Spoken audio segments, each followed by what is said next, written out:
Now, climate change. We've all had a laugh at the hypocrisy of Prince Harry and Meghan Markle, who preach climate alarmism and back policies that force extra costs onto working people, but are happy to fly around on private jets themselves. Really? Why they can't just stay home is beyond me. It's not as if they have any work to do or their homes aren't salubrious enough. Still, Harry has ducked across to Amsterdam in the last 24 hours to launch a travel initiative, and he's had a go at defending himself. I came here by commercial. I spend 99% of my life travelling the world by commercial.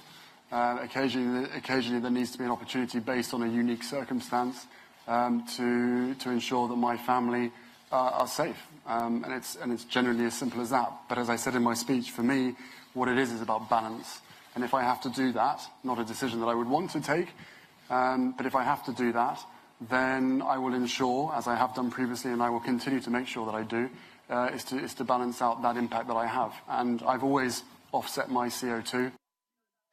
Look, this whole thing is a joke. The virtue signalling from him and Meghan in the first place, saying, for instance, they'll restrict themselves to 2 kids in the interests of the planet and all the rest of it.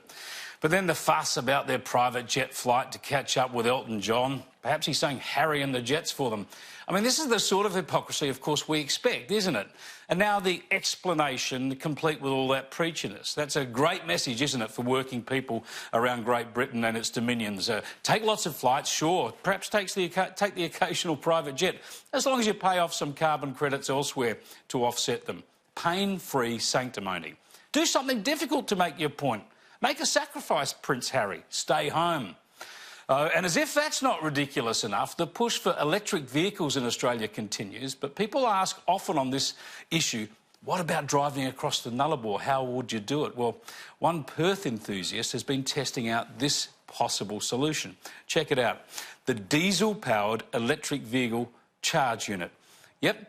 In remote areas, away from power supplies, where solar or wind power could, of course, be too unreliable, the idea is to have these diesel-powered units.